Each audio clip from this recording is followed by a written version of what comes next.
Hey guys, welcome back to the channel. Today we're about to do the Central NHL Power Ranking. Oh! Alright, we're gonna pretend that didn't happen, and let's get back to it.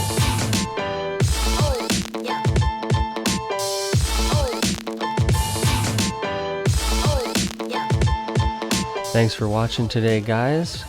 Today we're gonna be breaking down one team at a time out of the Central Division.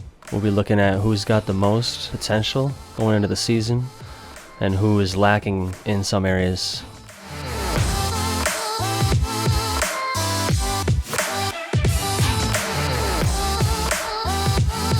Guess we'll start with the Minnesota Wild. It's my hometown team. They're gonna have to kind of figure something out over these next couple of years with the tight cap space they're dealing with because of the Prize and Suter contracts. They have until I think it's the 24-25 season, yes, is that when we'll finally dump the bulk of those contracts and it'll free up some cap space. But for now, we'll kind of have to make do with what we got, and we got a pretty good team with Kaprizov, Boldy, and Eriksson. Fleury's in net, great veteran presence. We'll see if we can sign Gustafsson here. I don't think we've done that yet. And then a decent back end with Captain Jared Spurgeon leading the crew back there. So we'll see. We'll see how that goes. And then from here on out, we're going to do alphabetical order. So up next is the Colorado Avalanche. And they're looking good as usual. We'll see if they can pull off another great season without their captain Landeskog, as he takes a season off with his injury after surgery. Yeah, so Landeskog is going to miss the entire season as he went cartilage transplant on his right knee. The Avalanche obviously still have a very strong team with McKinnon just dominating every year, putting up points. But yeah, I think that's an easy pick to put above the Wild. Alright, and moving on. We'll move on to the St. Louis Blues. Forest of a back end, just tall guys. You got Parenko, Scandella, Falk, Torrey Krug, and Nick Leddy. They're all on long contracts too, so they've got a great back end and a stellar goalie in Binnington. We'll just see if he can stay sane this season and not get into too many fights.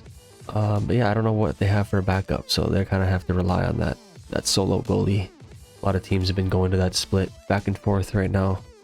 Very rare is it just one goalie, so we'll see how that works out. So that being said, we're going to put the Blues below the Avs but above the Wild. Now we got the Chicago Blackhawks, who just came off a generational draft with the picking of Connor Bedard. But I don't know if he has enough surrounding him for them to actually make a push for the playoffs. I think they need a couple more guys surrounding him and a goalie. They got Nick Foligno and Taylor Hall from Boston, but I still don't think that's enough. They do have Corey Perry. They're bringing him in to protect Connor Bedard, Ryan Donato. So they have made some moves, but is the chemistry there? I don't know. We'll see. And with that, we'll put the Blackhawks on the bottom. And up next, we have the Winnipeg Jets. Now they're kind of going through a soft rebuild here, maybe. I don't know. There's a lot of people that just don't want to play here. Very interesting team. They've got a stellar goalie who is coming up on his last season here. So I think we've heard that he wants to move, but they haven't moved him yet. So they've still got that core Kyle Connor, that core three Connor, Ehlers, and Scheifele. Then they pick up Iafallo, and then Nino Ryder last year in the playoffs did tremendous for them.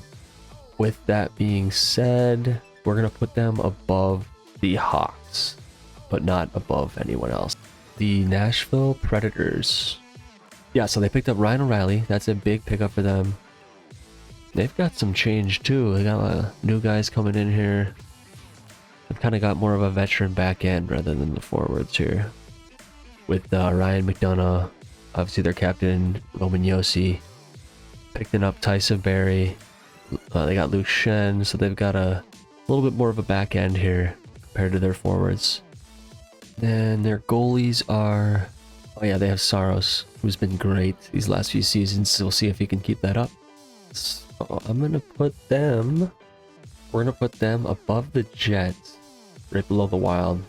The Dallas Stars coming off an amazing season with Ottinger just pulling them through the playoffs, not taking a back-to-back loss. I think he just did it one time, if that. They lose to Vegas, yeah. So they lose to the Stanley Cup champs. Not many people could beat that team. I think the best fight was against the Oilers. Oilers are looking pretty good, but we'll talk about them later. Dallas has a very deep team. The veterans, Pavelski and Jamie Benn and Sagan, but Rope Hintz, Marchment, and obviously Jason Robertson have kind of taken over the young up-and-comers. They're going to take this team far. That's why I have them at the top of the Central right now. And not just that, the biggest reason being their stellar goalie, Jake Ottinger, who is from Minnesota. We got to give him some props there.